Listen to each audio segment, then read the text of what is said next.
Olá, colegas e amigos. Espero que todos estejam bem. Hoje iremos tratar sobre o processo avaliativo na educação infantil. Assim como o ato de planejar, o ato de avaliar é um ato essencialmente humano, que está diretamente ligado aos nossos critérios e expectativas que colocamos em certas situações. Ou seja, não é um ato puramente neutro e mecânico. Podemos observar que a avaliação não tem apenas um foco, o aluno no caso, mas também o próprio avaliador, o professor. Nesta citação, Micarelli nos faz dar importância ao olhar observador que o professor deve ter em sala de aula, tendo em foco o aluno e o reflexo que isso dará em suas práticas. Baseado nos estudos de diversos profissionais, podemos observar a importância do processo avaliativo. Segundo Bondioli, o processo avaliativo na educação infantil deve contemplar um conjunto de aspectos próprios que a qualificam como ambiente educativo. Dentre os aspectos, pode-se destacar a avaliação como um tipo de indicador da qualidade da prática docente e do processo de aprendizagem e o desenvolvimento das crianças na educação infantil. Para Carneiro, a avaliação situada na educação infantil consiste no acompanhamento do desenvolvimento infantil. Assim, deve-se focar no aperfeiçoamento da prática docente, no sentido de se entender uma sintonia entre o ato de avaliar a aprendizagem com o planejamento. Assim, os métodos e as formas de se avaliar, bem como os instrumentos, passam a ter uma extrema importância.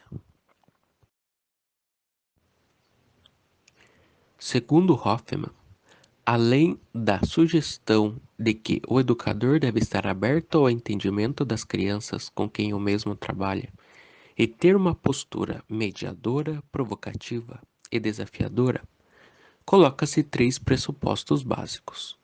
O primeiro é uma proposta pedagógica que vise levar em conta a diversidade de interesses e possibilidades de exploração do mundo pela criança, respeitando sua própria identidade sociocultural e a proporcionando um ambiente interativo, rico em materiais e situações a serem experienciadas.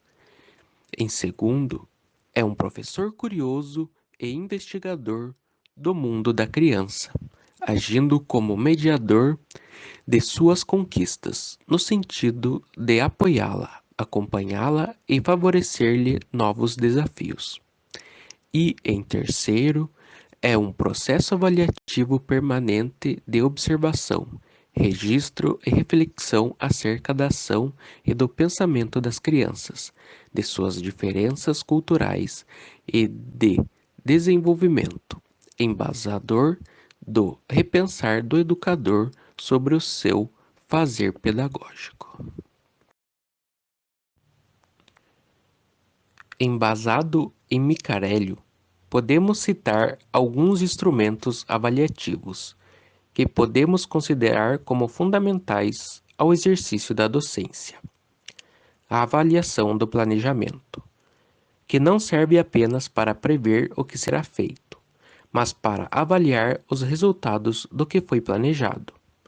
Essas anotações, quando compartilhadas entre os docentes em reuniões, permitem reflexões que beneficiam a todos. A observação do cotidiano cria um olhar observador de investigação que permite aprender o aluno em toda a sua riqueza e em toda a sua singularidade. É interessante observar a chegada da criança na escola, se está acompanhada pelos pais ou não, suas atitudes ao brincar sozinha ou com amigos, e pelo que ela se interessa mais, entre outras coisas. Os registros individuais.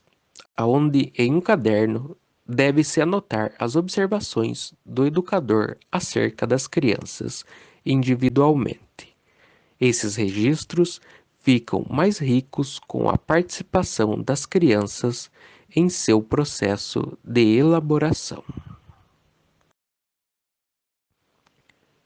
Portfólio: coleção individual ou coletiva que organizam os materiais produzidos em diferentes momentos e vivências das crianças na escola. Podem conter fotos e objetos, pois é uma importante reflexão acerca do processo de criação, e também que estejam sempre ao alcance das crianças, para sua própria reflexão acerca de suas ações. Relatórios de avaliação são elaborados pelo professor, tanto descritivo quanto particular, e captam as diferentes dimensões envolvidas nas experiências das crianças, como sentimentos, afetos, emoções, movimentos, cognição, entre outros. E os relatórios particulares, somente o professor e a família do aluno podem ter acesso. Fichas de avaliação. Segundo Carneiro, se constituem por tabelas e quadros com questões objetivas e quase nenhum espaço para observações adicionais, preenchidas com anotações de aspectos e características invariáveis sobre a criança em idades diferentes, e deve estar sempre somado aos demais instrumentos de avaliação, para que não se tenha uma visão reducionista. É importante que os educadores entendam as etapas do processo avaliativo das crianças e que toda a comunidade deva participar e se configurar como um constante processo de reflexão da prática educativa, e no qual o educador deve ter em mente o devido instrumento avaliativo. E, por fim, os resultados obtidos na avaliação devem ser entendidos como um novo ponto de partida para o próximo planejamento. Obrigado a todos pela atenção. Espero que tudo esteja claro. E até a próxima.